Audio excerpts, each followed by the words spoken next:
IPMNation.com.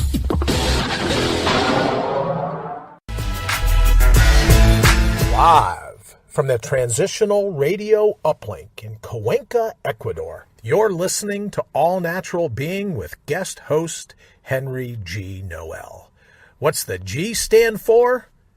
Giddy up on IPMNation.com. Here's Henry. Good evening, everyone, and welcome to this, the 353rd episode of Brian Brody's All Natural Being, the number one rated show on IPMNation.com and brought to you by Transitional Radio. We are live this evening on IPMNation.com, Transitional Radio's Facebook and YouTube pages, with fly-on-the-wall video, or Brian's shunt cam, however you really wish to look at it, although that may not be for very long, on Facebook and YouTube with rebroadcasts on iTunes, iHeartRadio, Spotify, and a whole host of others. Now, we are broadcasting live this evening from our international uplink studio in Cuenca, Ecuador. And we want to thank our good friends at Wirecast for making it possible for us to be broadcasting live and globally. Now, we also thank you, our trusted listeners, for without you, there would be really very little for me to be doing this evening. So we want to thank those listening on live radio, those listening to our rebroadcasts, and we also want to thank our fly-on-the-wall video listeners. We do find it far more enjoyable having you participating in the thread and sharing your ideas. So to all our listeners from all over the globe, from places like the United States, Ecuador, Ireland and the UK, Colombia, Canada, Australia, Germany, Cambodia, Bulgaria, New Zealand, the Philippines, Argentina, Bangladesh, Brazil, Algeria, France, Pakistan, Palestine, the Dominican Republic, Ethiopia, Indonesia, India, Japan, South Korea, Laos, Malaysia, Peru, Romania, Senegal, Nepal, Turkey, Belgium, Mexico, China, Singapore, Thailand, Sweden, Israel, South Africa, Egypt, Puerto Rico, Kenya, the Netherlands, Greece, and Poland. Thank you for investing your valuable time with us. Now, we are quite aware there are many other options out there where you could be spending your valuable time. So thank you so much for choosing to spend it with us. It is wonderful to have you here. Now, my name is Henry Noel, guest hosting for our good friend, the shunt flow reducing Brian Brody. And I am thrilled to be filling in for our virtual hitchhiker. So from 2 degrees south of the equator, where the girth of the earth exceeds the chubby scale, we want you to understand, regardless of where you are on this globe, your life is still your jungle. And you, in spite of what you think and believe, you get to carve out your own path and hack out the underbrush, suppressing your passion to live life the way you want. Why cow down to the sport of others? You were dealt this hand, so why not play it with all the passion you can find and play it the way you always dreamt you'd play it, if only you were given a chance? Well, this is your chance. No one is more qualified to control your life than you. So why cave in to the pundits who presume they are in control of you? Why allow the opinions of others to derail you from your all-natural being? Don't get caught up in all of the foolishness that others use to demoralize you. Use your primal scream to stand tall and proud, front and center, and do not place yourself in second place.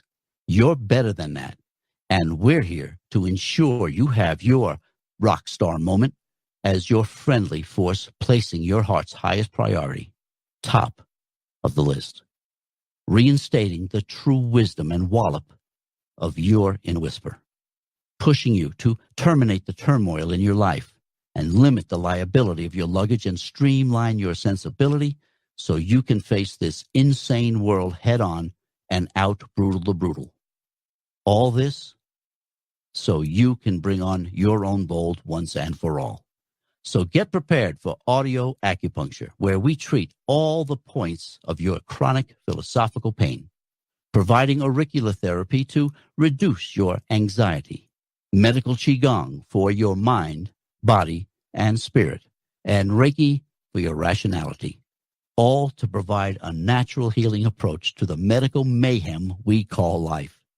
Welcome to Healing in the Nth Degree. Are you ready? Are you comfortable? Well, I hope so. Kick off your shoes, kick back, and let's get started. Now, we trust that everyone has had a good day thus far, and I want to thank you for joining me on this Tuesday evening. Tonight, we continue our assessment of our past 2 years of change and self-renewal as we present part 6 of this series entitled Belief Systems. We all have belief systems, and believe it or not, our lives have all been affected by them. So for all of our radio listeners, email your questions to henry@henrygnoel.com, and I will be happy to answer them. If you're listening to rebroadcasts and want to voice your opinions, please email me, and I will reply. I am trying to create an avenue for everyone to be actively involved in this show so you can all discover your all-natural being. So let's get this show on the road, huh? Let's get it underway. Let's get into the thread. Let's say hi to our fly on the wall listeners and see who has actually happened to join us this evening. So let's get into the thread. All right. Let's see who we have active for tonight. This is great. Thank you. Janelle, good evening. I'm glad to have you here. Marie, thank you so much for joining us. I appreciate that. Rita, thank you. Wayne, always thank Wayne. He's, otherwise I'm off the air. So no, thank you, bro. I really appreciate all the efforts. Marcia, welcome to the show. I'm glad that you're here too. Let's see, who else? Mary, yep, there's Mary. Thank you, Mary. I'm glad that you're here. Patricia, how are you? Good evening. It's great to see that you're on the thread tonight. Thank you. And let's see, that's what we have right at the moment. So we'll go ahead and start talking a little bit. I have a few housekeeping things to take care of tonight.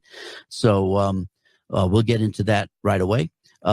Just an update. We have, Brian has been having his shunt gradually reduced. Once a week, he goes in for a readjustment to reduce the amount of cerebral spinal fluid that's being removed from his skull. And so he is having some challenges with the pressures. I mean, he's always talked about the pressures and how the barometric pressure can affect him. And so what he's doing by shutting it down is the brain got so used to having a quart and a half low, as he puts it, and having that reduced amount of pressure. Now, as it's filling back up again, the brain has to it takes a while. It takes about a month to get used to the pressure changes. So he is coming along fine. He's dealing with it. He's, you know, Brian, the tenacious one. He is not going to go ahead and cow down to any of this stuff. So no way is he a defeatist. So we'll see what goes on. And Marcia, thank you. Ready for the great positive needles? Thank you, John. Welcome this evening. It's good to have you here too. So anyway, Brian's hanging in there. He's doing fine, and it's great to hear from him off and on. So thank you, Brian. I'm glad you're getting better, and I know all of the good wishes go from all of you to Brian. So thank you very much. Second bit of housekeeping.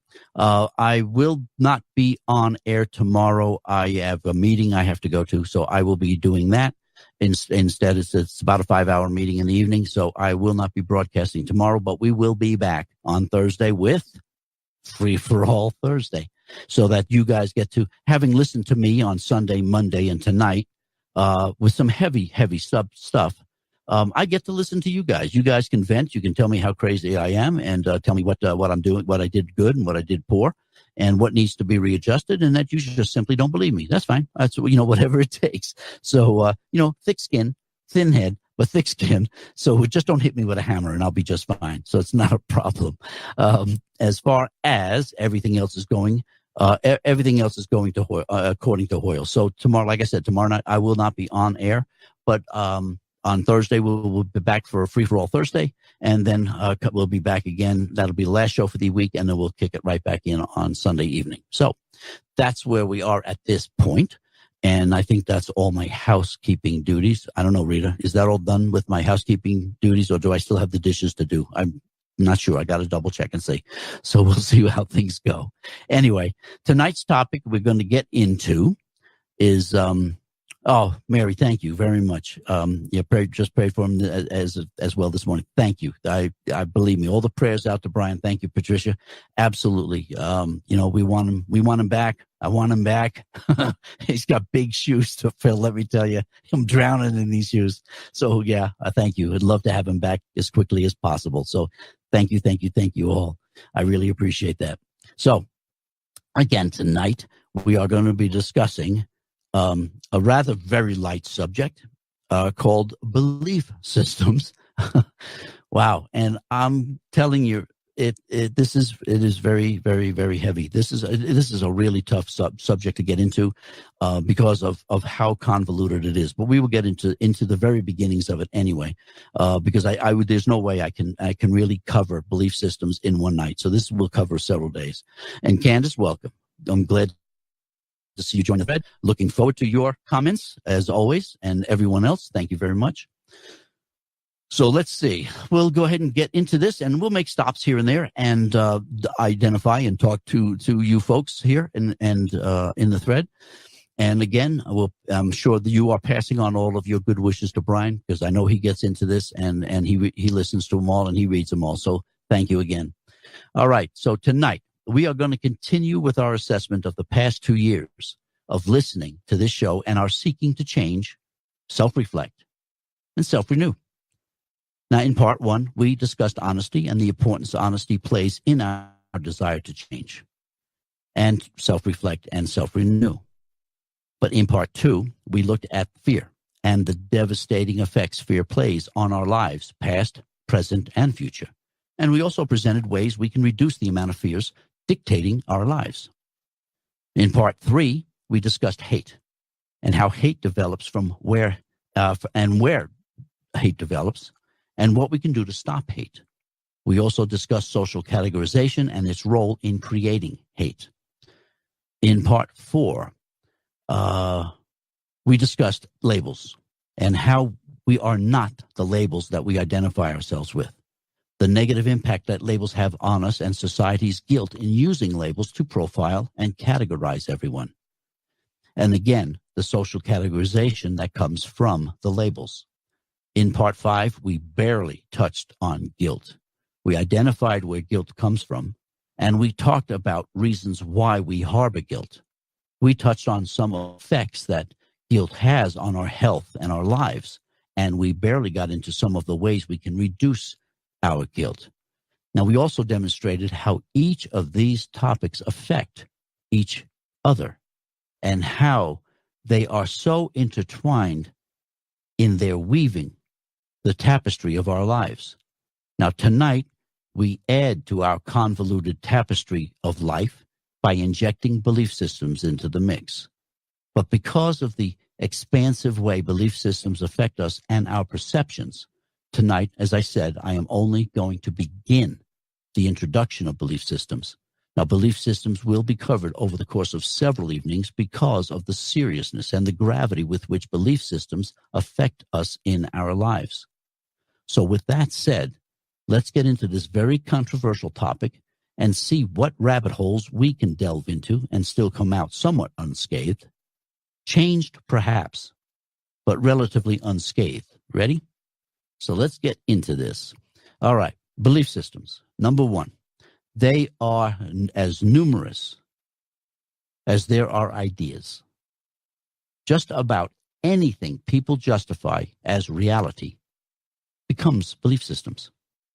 Belief systems cover the gamut from religion, politics, sex, life, the universe, alien life and UFOs, health, food, the New World Order, false flags, FEMA camps, and every bloody thing in between, climate to everything. And we all have belief systems with them. Now, name a subject. There is a belief system attached to it in order to guide you, to instruct you, and to lead you where you want to go. So what are belief systems, and where do they come from? And why do they affect us so much? Well, Jamie, welcome, welcome, welcome. It's good to have you on here. Thank you. So at the root level, belief systems are nothing but the stories that we are told. Now, before written language, storytelling was the method by which we passed knowledge from generation to generation.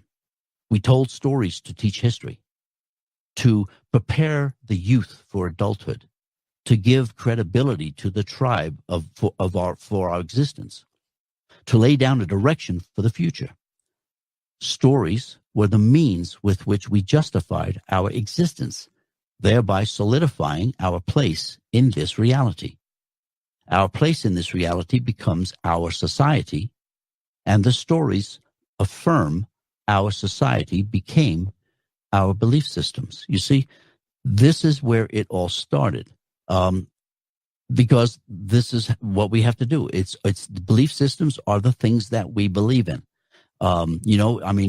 Think back to the Middle Ages and the earth, the sun rotated around the earth. These are belief systems. Belief systems come and belief systems go. It just depends on the belief systems and the validity with the belief systems. So we all know that the human being is a social animal. Now, this is a common fact.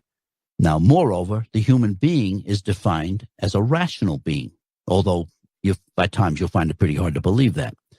It is clear because human beings, they create things using logic, mathematics, philosophy, science, and jurisprudence, which is why we are considered rational beings. These are all the products of rationality or abstract thought. Now, nevertheless, human sociability goes further than the sociability of animal herds. Societies are founded, they cohere, they develop, degenerate, and die based on their belief systems. Now, reason cannot prove the belief system is true because the belief systems are not based on fact, only stories. It is the believability in these stories that belief systems become real. The better the storyteller, the better the story, the more believable the story becomes, and it is this believability that we create our belief systems upon. So belief systems arise through experience. Experience needs previous belief systems and reasons to be assimilated. Reason needs experience to be formed, as belief systems need reason as well. So beliefs, reason, and experience are based upon each other and require one another to make sense. I look at this as trying to define a word by using the very word in a definition. It is extremely tough. So to have a belief relies on an experience, and having the experience relies on reason, and reason requires beliefs and experience to make sense of it all. Very confusing. It really is very confusing. And that's why I liken it to defining a word by using the very word you're trying to define in the definition. Again, it makes it senseless. It really is senseless. And it doesn't help you with the definition. So Candace says, I believe and love God. He is my guidance. There you go, Kate. Yep, I'm not going to argue there. I don't like the lightning strikes. Dallas, welcome. It's great to see you. Welcome aboard. It's good to have you here. Thank you. So, context. Wow, this gets kind of confusing. But context is dynamic and formed upon beliefs, reason, and experience. Now, this is where relative understanding actually lies, as relative understanding is independent of our context. It is also dependent on our beliefs, reasoning, and experiences. Contexts are dynamic because they are changing constantly. And as we have new experiences and change our beliefs and our ways of reasoning, we develop the belief systems. So the use of the term belief system itself is very confusing. Psychologists political scientists and anthropologists use the term belief systems in all different manners. They don't even agree on the terms of belief systems and what they mean, which, again, makes belief systems so hard, and yet we base our whole life on them. It's very interesting. There is some network of interrelated concepts and propositions at varying levels of generality. And there are some processes by which a human accesses and manipulates the knowledge under current activating circumstances and or in the service of particular current purposes. So we take what we experience, we take what we reason, and we build a belief into that, it gets interwoven into that. But we manipulate all of this based on the circumstances and our perceptions of them. So belief systems are structures of norms that are interrelated and that vary mainly in the degrees in which they are systemic. What is systemic in belief systems is the interrelationship between several beliefs. And we all have many, many beliefs. It's not just a belief in your religion or a belief in your political party or a belief in healthy foods. We have multitudes of belief systems, and that all interrelated, and it becomes a system all by itself. Okay? So back to Patricia. Doesn't beliefs govern a person's attitude, such as religion? Yes, absolutely they do.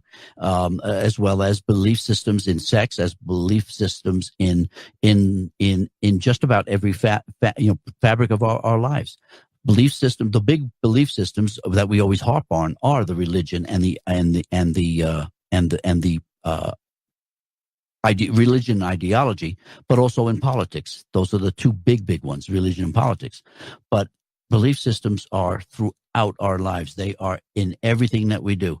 You know, the belief in the sun's going to come up and the sun and the moon is going to rise, and belief systems in that the weather's going to continually change, belief systems in global warming or global cooling, however you want to, it depends on where you live in the world.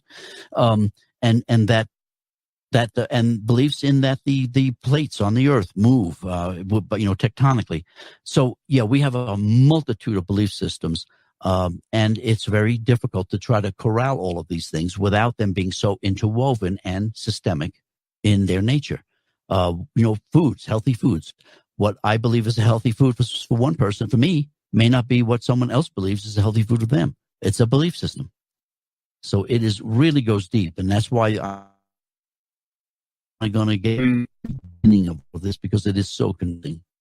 So what features warrant calling this stored body of concepts a belief system? Okay, belief systems are the stories we tell ourselves and others to define our personal sense of reality.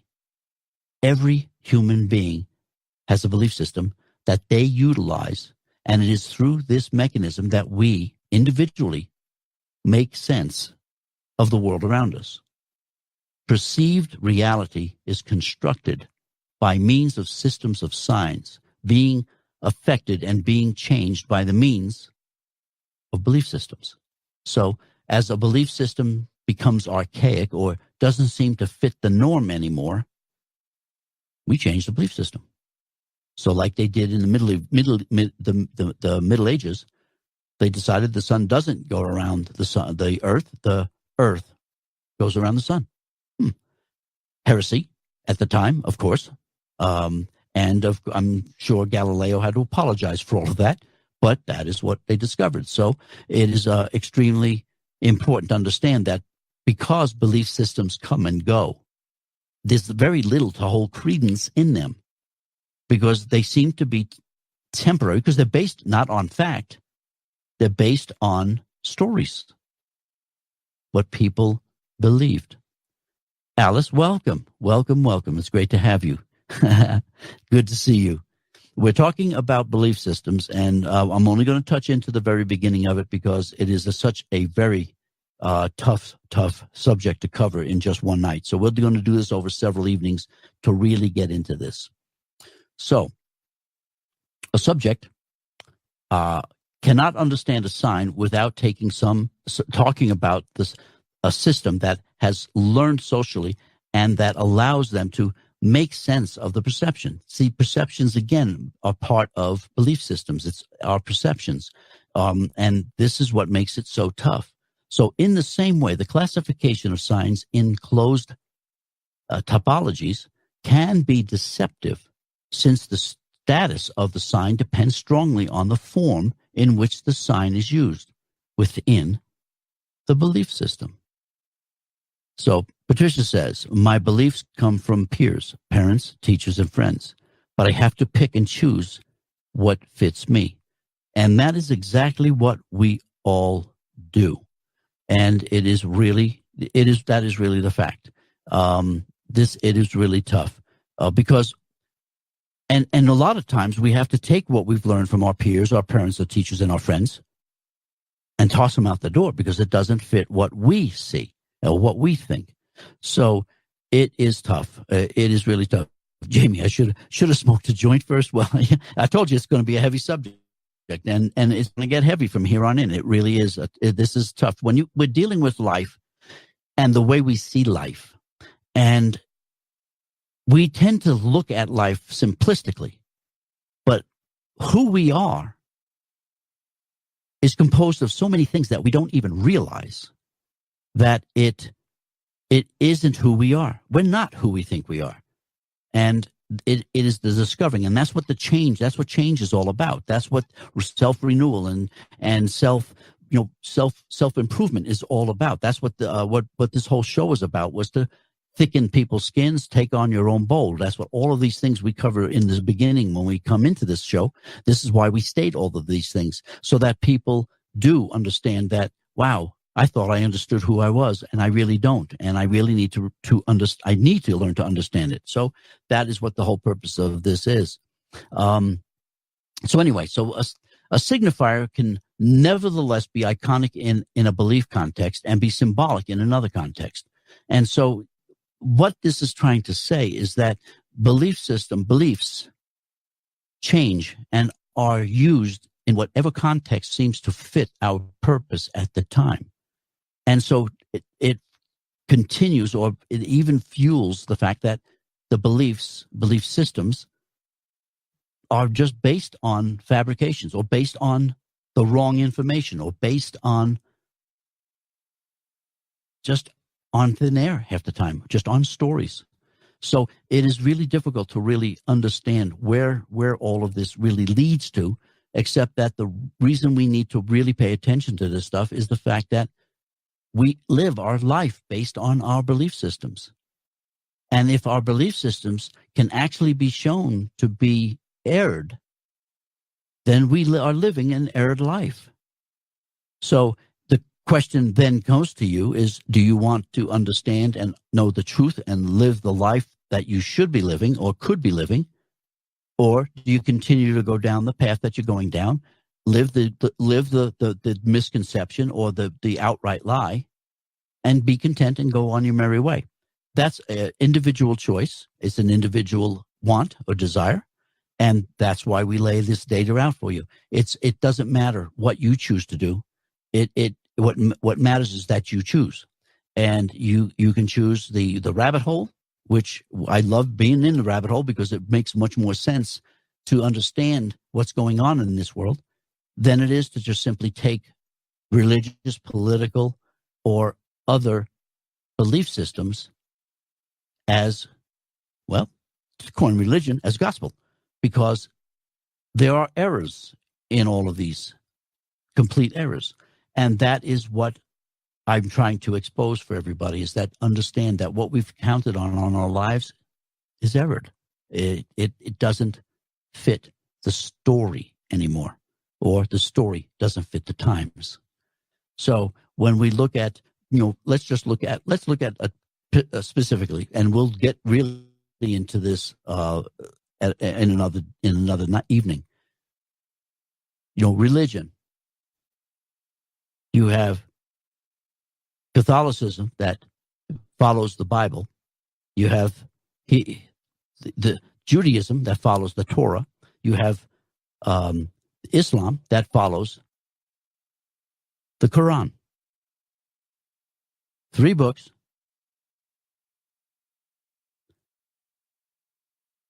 the Quran by Muhammad. You have the Torah that was given through the Old Testament and given through people's books and stories that have been told to different prophets. You have the New Testament in the Bible for the Catholicism, and it is stories told by people, and these are words of God through prophets. We'll say it that way. Okay, these are all words of God through prophets.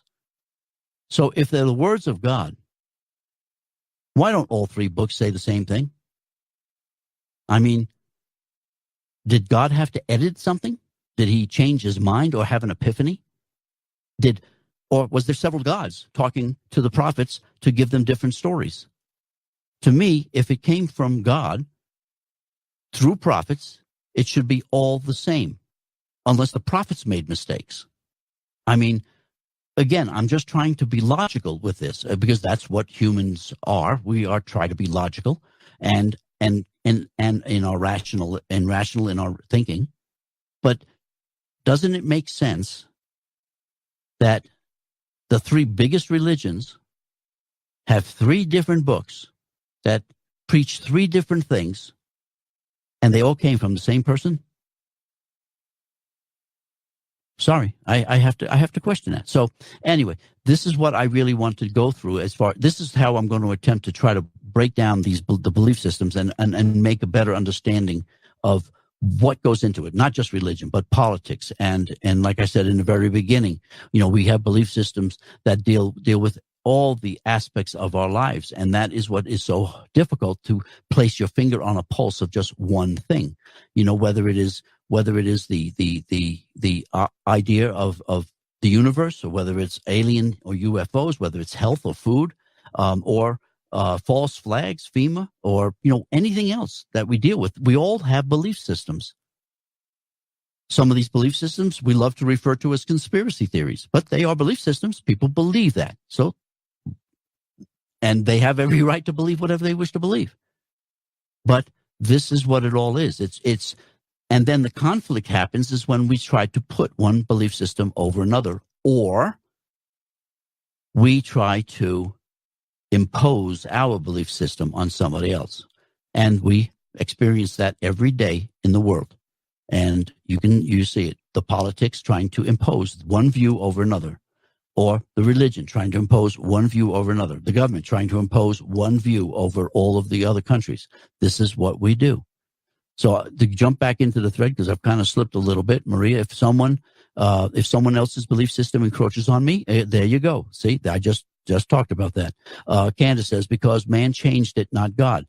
There you go. That's it. The Torah is part of the Bible, so it does match. It matches, except in the Old Testament, you're dealing with a fire and brimstone God of judgment and penalty and literally smite. I mean, if didn't like what was going on, he just smote it. Well, then the New Testament, we have the same God, but he picked up the love costume. So yeah, you have the Torah as part of that's the Old Testament in the Bible, but read it. It's a totally different God when you really look at it. It's, all of a sudden we have a God of love. I have to question that. Where did the change come? Why would the change come if God was perfect? Doesn't make mistakes. Why would he change? It doesn't make sense. Mary says, I don't believe that they were all supposed to be written by the same God. Well, and there's part of it. Is it the same God, or is it different gods? And if it's different gods, then who are they? I mean, nobody asks. We just blindly follow whatever the pulpit person is talking about, and we just don't have opinions about it. I think we need to have opinions. I think we need to question some of this stuff. Mary says, atheism is also a belief system. Yes, it is. Oh, there are hundreds and hundreds of belief systems just within religion alone. It is just amazing when you really look it up. Jamie says, so it's so scary to think that there isn't a higher power. Well, we don't know. We assume that there's a spirit, that there is a creator of some sort. Some people don't. And I'm not going to argue with the fact that whether there is or isn't. That's not the point of it. It's the belief systems within it. So says, you bring a belief system such as politics and religion man has revised the Bible to fix each. Yes, they have. If you are really research the Bible, there are books and chapters that they left out. The book of the book of James. There you go. Absolutely true. And of course, all the books of the Gnostics and all of them were left out. The book of Thomas, the book of Mary Magdalene. Hell, I mean, you got a Christian religion based on Jesus. And the book of Jesus isn't part of the Bible. Figure that one out. Again, these are the things that we have to look at. Patricia says there's only one God. Okay. Yep. And Mary says, I agree with you that we should not try to impose our views on another. Okay. And the Bible does not teach to force anyone to become Christian or impose our views on them. The Quran does teach jihad to force it on other people. And that is very fact. And that's why I question. So if that is a holy Bible, if that is a holy book, then why is it so different? So if it came from God, what God did it come from? Let's see. Again, this short story. All I can share a story from the Native American friend. This is from Candace, and he said that this world is exactly as it's supposed to be, but the afterlife is eternal. A very spiritual man. Thank you very much. Mary Hagley, amen. There are false gods, pagan gods, and people make themselves a wannabe God. There we go. I love it. But yes, so this is really what we're going to be dealing with. And I'm not going to delve further into the belief systems tonight because, like I said, this is hours and hours of research and hours of discussion that's really going to have to be covered. And again, I don't want to focus and belabor religion and religion because that when you talk about belief systems, that's the first thing people think about is religion.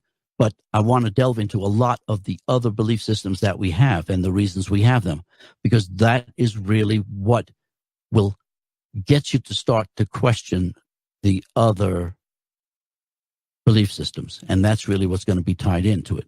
So for benefit of everybody and the time, that is what that's where I'm going to hold off on the belief systems right now. And we'll continue this where I left off on Sunday evening. But anyway, I wanted to go ahead and continue with some of the discussion that's going on. And I think that's it. So off of religion, and again, we're dealing with Native American, we're dealing with belief systems, religious belief systems, not necessarily what we are familiar with. It's not Catholic, it's not Judeo, it's not Islam. It is pagan. It is natural. It is depending on whatever you want to look at and how you want to define it. But this is what it's all about. So it is it is really tough to nail down. This is a topic, which is why I want to take several days to do it. So anyway, so Mary says, yes, I agree. We should always question and seek what is really truth. Absolutely. And Patricia says, can we discuss political? Yes, please. Yes, we can. Political belief systems. We can do that for a little bit. I think we still have about 5 minutes. Political beliefs. You right now you all are facing, a Congress that is on total opposite sides of the coin. And it is really difficult. They're following two different belief systems. They have their own. They've manipulated and twisted it, and both sides have done this, into their own way of preaching. This is their gospel. This is what they try to do. And we are in a rather precarious position at this time because of the inability to even talk to one another because of the difference in their belief systems. And so many people are caught in the middle because they believe some of what one party says, some of what another party says. But yet their representatives can't seem to come to terms with it. They can't seem to really deal with it. And you've got an election day coming up, which is very interesting. And so you have to all contend with all of this and try to sift through their belief systems in order to come up with what truth you can in order to make your judgment. So I don't have a lot of envy there because it really is a lot of work that has to be done. Candace says, honestly, God has answered so many prayers and helped me so much. I pray all the time and always thank him, and Jesus is my Savior. Very good, Candace. I'm perfect. I think that is wonderful. We should be, Jamie says, we should be able to vote on issues, not political parties. I assume that's the political parties. Yeah. Well, and I think the major issue, because people, when they are elected to even just a local political position, a city council, a county, the state, they're already indoctrinated at that point. They've been elected. This is the job that they want to do. There was a question that was asked to me by a magazine down here in Cuenca. And the question was, if you were president of the United States, what would you do? What would be the first thing you did? And my first reply was, I'd disband the government. Because if we really need someone to tell us what's right and wrong, we need to have someone tell us what we can and can't do. We're in worse shape than we really think we are. But on top of that, I said I'd take Congress and I would strip away all of the, not that I have the authority to do that as president, but I think the salaries would go. I think it should become it should be just like it was when it first started, back where you worked in your constituency, at your home, in your business, in your job. And then you went for a couple of 3 weeks to deal with federal business. And then you went back home. You dealt and you lived with the people in your constituency. Today, they don't know who's in their constituency, and they could care less because they have retirement, health care for the rest of their lives. And so why? And plus the hefty salaries. When you go in at a $150,000, $200,000 salary and you come out a multimillionaire, there's something wrong after 6 years. So we have to look at this stuff and really realize where it is.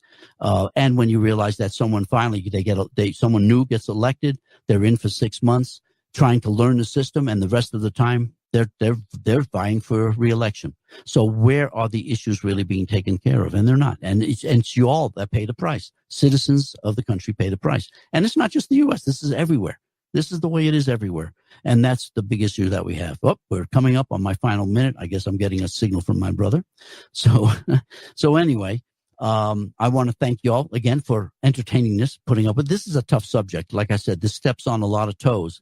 And it's going to step on toes. And that's why I said we'll either go down that rabbit hole together and come out unscathed, hopefully mostly unscathed. We might be a little banged up and bruised and a little few egos hurt, but hopefully unscathed. So what I will do is I'm going to close this for this evening. Again, I will be not. Wow, that's a real good one. I will not be on tomorrow night. I do have a meeting in the evening, and I will be back on Thursday evening for Free for All Thursday. So with everything that we've talked about so far, Sunday, Monday, and Tuesday, you've got enough ammunition to just destroy to me. You sure do. So I'm looking forward to your questions and your activity on the thread on Thursday, because it's your turn. Gets to be your turn. So thank you very much. I appreciate it. Have a great evening. Okay. Thank you very much.